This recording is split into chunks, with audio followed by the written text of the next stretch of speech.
अन्य भाषाओं को प्रभावित किया है, विशेषकर मानवाधिकार के समय या उससे संबंधित होकर कैसे हिंदी के नुक्कड़ नाटक जो है अन्य भाषाओं के क्षेत्र में जो प्रभाव डाला है उस पर कुछ बोलना चाहूँगा मैं।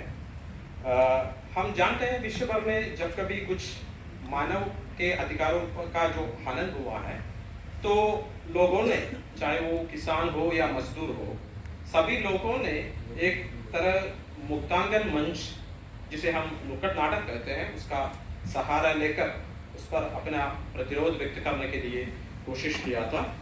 नुक्कड़ नाटक का जो संबंध हम सब जानते हैं ये मानव अधिकारों से संबंधित है। जब कभी हम सड़क से गुजरते हैं इसमें ऐसा कोई भी नहीं होगा जो नुक्कड़ नाटक नहीं देखा हो। सभी कुछ ऐसा जो समय से गुजरा होगा जो नाटक नुक्कड़ में देखते हैं तो हमें अचानक ये पता चलता है नाटक के पास जाने की कोई जरूरत नहीं है। कुछ तो ऐसी समस्याएं हैं जो मानव संबंधी हो, आम जनता के संबंधी जो समस्याओं पर कुछ लोग नाटक कह रहे हैं। तो ये नुक्कड़ नाटक की अपनी खासियत है।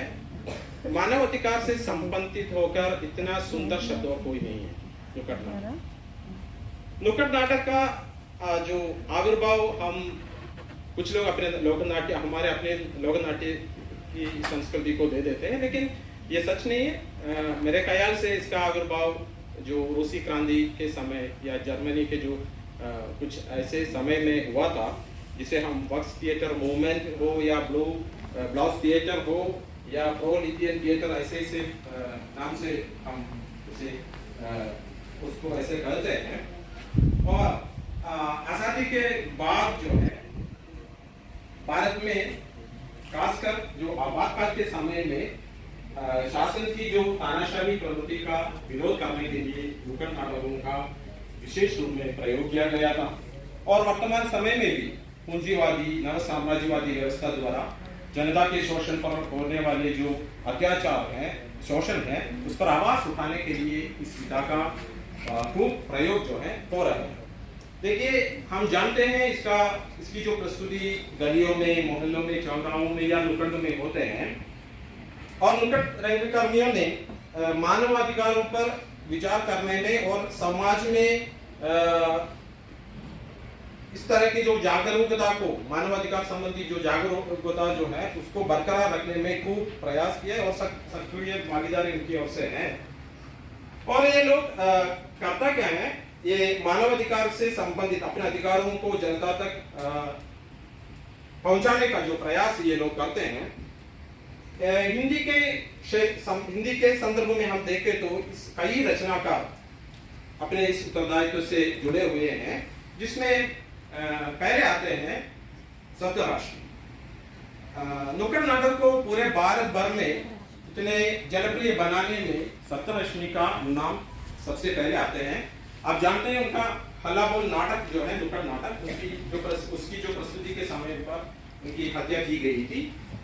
और उससे जुड़कर नुक्कड़ नाटक की जो शक्ति है, क्षमता है, वो लोग पहचानने लगे।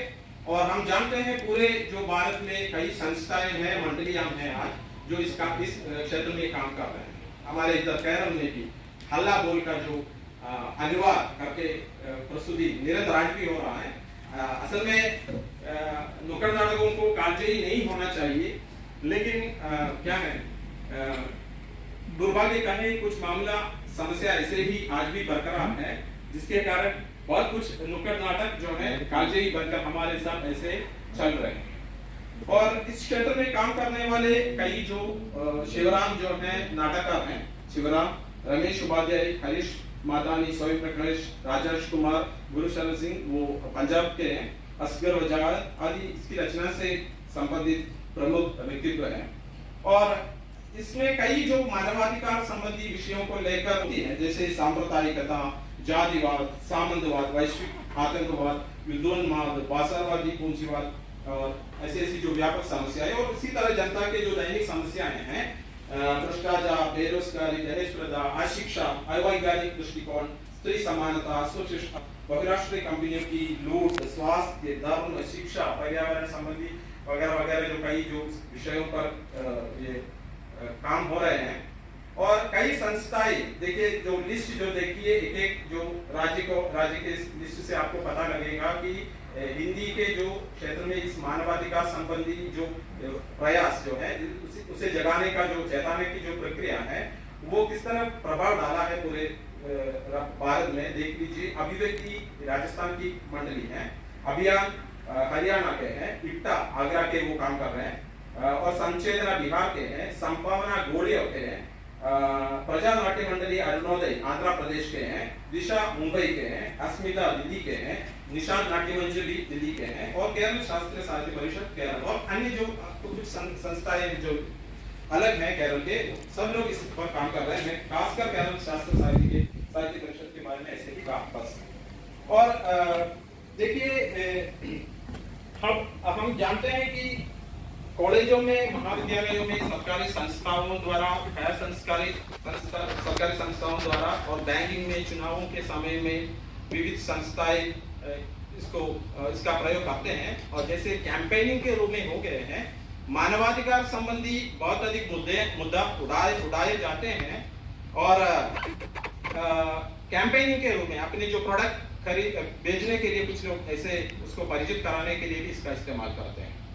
इसमें बहुत अधिक कमियां आज के समय में हम देख सकते हैं, जैसे सही और ठोस वैचारिक परिप्रेक्ष्य का अभाव है, और केवल एक प्रचार थिएटर के रूप में ये काम कर रहा है, विज्ञापन या रोड शो मात्र रहकर काम कर रहा है, तथ्य और कलात्मकता का अभाव है, और समस्या की जो मानवाधिकार संबंधी समस्याओं को ऐसे ही प्रस्तुत करते हैं, लेकिन इसके लिए जो समस्या की जड़ तक जाने की जो आवश्यकता है, ये बात वो लोग भूल जाते हैं। जैसे नाटक में ये गौरा उपदेश देता है कि पौष्टिक खाना खाओ, दवाई खाओ, लेकिन बर्बादी जो है, आबादी जो है, गरीब होने की जो भारतीय संदर्भ के बारे में ये लोग चुप रहते हैं। तो इस तरह की जो समकालीन स्थिति नुक्कड़ नाटक को लेकर है, इन सबके बावजूद भी नुक्कड़ नाटक की जो जनप्रियता एवं संप्रेषण क्षमता काफी सुदृढ़ एवं व्यापक है। आयोग खुद जानते हैं ये इसकी शक्ति क्या है, क्योंकि मैंने देखा है, वेबसाइट में देखा है, आयोग द्वारा जब कभी मानवाधिकार मेला चलाया जाता है, नुक्कड़ नाटकों का की भी प्रस्तुति होती है, और मानवाधिकारों को जनता तक ले जाने का और उन्हें जागरूक बनाने में नुक्कड़ नाटकों की अहम भूमिका है। ये मानवाधिकारों की रक्षा करने के लिए नुक्कड़ नाटक प्रतिबद्ध है। इतना मात्र कहकर मैं समाप्त कर लेता हूँ। धन्यवाद।